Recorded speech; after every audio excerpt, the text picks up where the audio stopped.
Adam Crouch, Parliamentary Secretary for the Central Coast, the coast being the primary thing. Big announcement yesterday by the Deputy Premier, Paul Toole, about gas exploration or petroleum exploration off our coast. What's the news, Adam?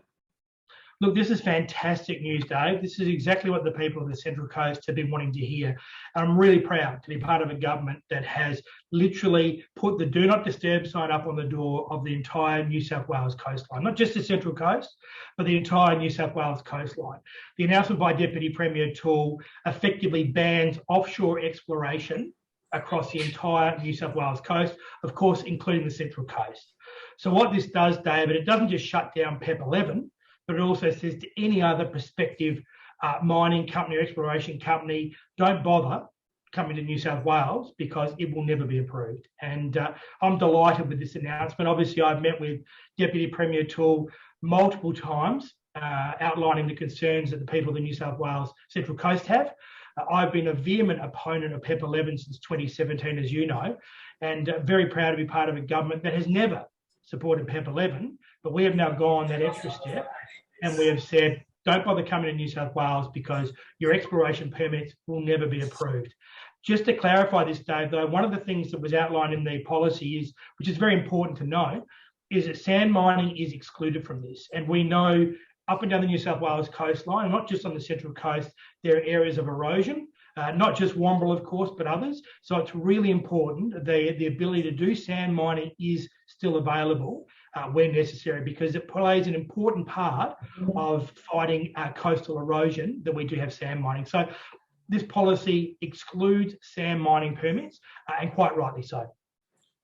So in the context of PEP 11, which is, I understand, in the process of being formally cancelled, as of right now, it hasn't formally been gone through the Joint Authority, although this sends a very clear message to anybody else looking to explore for oil, gas and coal off the coast. Are you comfortable that New South Wales has enough of its own gas onshore to fulfil the industry in this transition period?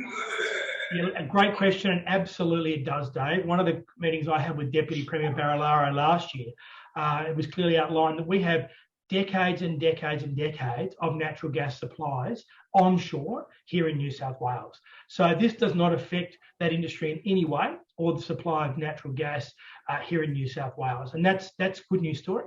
But more importantly, this again puts an umbrella protecting our pristine coastlines across New South Wales. And if ever there was a better example of that, it's the Central Coast.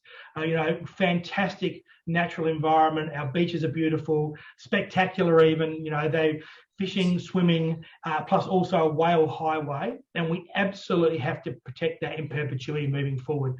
I'm also proud, Dave, I'm part of a government that has spent years buying back all of these coal seam gas exploration permits that were handed out by the former Labor state government with no oversight whatsoever. So this government has spent hundreds of millions of dollars protecting the Central Coast from coal seam gas mining by buying back all of those permits. And now we've gone even further, and we are now protecting the Central Coast coastline for all the future by this policy. And again, I want to congratulate Deputy Premier Toole for taking on board our concerns and my concerns, also the member for Manly, and adopting this policy, because this is a fantastic piece of legislation that will protect our pristine coastlines into the future. And I'm really proud to be part of a government that's delivering this. And I think it's interesting that we've seen Labor banging their chest demanding this. We need to remember it was Labor that signed off on the PEP 11 permit in the first place. They created this monster. And I'm really proud to be part of a government that's going to be putting it to bed so we never see it again. And I know that Deputy Premier Toole will be writing to the Prime Minister directly, reaffirming our rejection of PEP 11, as we did a year ago. But this overarching umbrella policy, David, literally says PEP 11's days are done, plus any future prospects of these sorts of explorations will never happen in the territorial waters of New South Wales, which is great news for us. Do you expect to have unanimous support in the Parliament of New South Wales for this legislative change? Oh, absolutely, David. This is something that I would call on every single MP to support this policy, because it really sends a very clear message that we need to protect our coastlines. I said, because it is our greatest natural asset.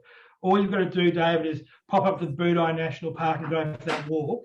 And about 3 seconds of that walk, you realise that it's our greatest asset because it's absolutely stunning, not just for the views, but also protecting the natural wildlife and the sea life that is abundant along the New South Wales coastline. And, you know, what this does is it makes the decision very clear that any of those applications on exploration or mining in both New South Wales coastal waters, which extend from the low tide mark to 3 nautical miles offshore, and Commonwealth waters, which are from 3 nautical miles to the boundary of the Australian Exclusion Economic Zone, will not be considered by this government. And I'm absolutely delighted with this announcement. It couldn't be better. Well, it's very clear. I know many people in the community, including Save Our Coast, Surf Rider Organisation, the councils all up and down the coast, and now it would appear all of the federal members on the immediate coastline here. It's taken a long time to get here. I understand there's 90,000 petition signatures in the federal parliament. Why do you think it takes so long to get these sort of things through? What's the whole? I mean, obviously, I'm not part of the joint authority. That's the deputy premier and the federal mining minister. But again, from a state's perspective, David, on I think the 17th of February last year, we made our categorical rejection of PEP 11, and we couldn't have been any clearer on that. So look, it's just as frustrating for us as well in New South Wales that this process drags on. Look, at the same time though, you know, you want to make sure that you're not exposing the public to any unnecessary legal action or costs. And of course, we're very aware of that at a state level. When we were buying back all of the coal seam gas licences, as I said, hundreds of millions of dollars of taxpayers' money, but that was well spent buying back those coal seam gas permits, which were unfortunately handed out by the former state Labor government with no oversight whatsoever, David. And we saw, you know, thousands of kilometres of Central Coast areas being umbrellaed by these coal seam gas permits. And again, it was not something that the people in New South Wales wanted. And as I said, this state government's brought them all back. And as I said, I'm delighted with this policy announcement. I mean, I couldn't be happier because as I said, it sends a very clear message that this government will not put at risk our pristine coastlines for economic gain. Well, to join those things together, we published a story this week about the huge amount of investment that the Renewable Energy Zones have attracted. That really have been championed by your treasurer and energy minister. Is that starting to cut on the Central Coast? Are we getting some of that investment? Yeah, look, absolutely, David. Look, I was really proud to speak in Parliament on the Central Coast being part of that Hunter Central Coast Renewable Energy Zone, because we know we've got fledgling industries here, whether it be in hydrogen or other areas of energy generation, leading the way on the coast. And great for New South Wales. We're the first state, David, to set up renewable energy zones in the nation. And why shouldn't we be leading the way on this? We've got some very, very ingenious businesses, as you know. And I want to congratulate Central Coast Community News for doing their bit to highlight the great work being done by so many organisations like Star Scientific and others here on the Central Coast who are groundbreaking and leading the way. And very exciting that the Hunter Central Coast Renewable Energy Zones have had such a huge response to the expressions of interest. And I would say to all of those companies, now is the time. It's exciting to be bold and be brave and embrace those new technologies.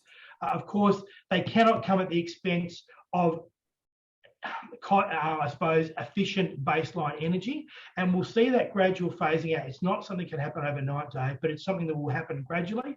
But as technology improves, we're seeing that speeding up. 12 months ago, you could see an electric bus which would take overnight to charge up and would last 3 hours. Now it's the other way around. It takes 3 hours to charge up and lasts an entire day. So we're seeing the market driving the change with regards to renewables, which is exactly what it should do. And I'm really pleased that the Central Coast and companies here are really diligently and I suppose excitedly getting in and involving themselves. All right, well, that's our finalises our discussion on energy, and congratulations for you and the government. Okay. Yeah, look, thanks, Dave. And I've got to thank you, the paper and the community for also continuing to highlight the concerns about PEP 11. And again, I'm really proud to be part of a government that's delivered this incredible outcome, which will protect our shores and coastlines in perpetuity. It's great news for all of us. Thanks, Dave. Thanks for speaking with Coast Community News.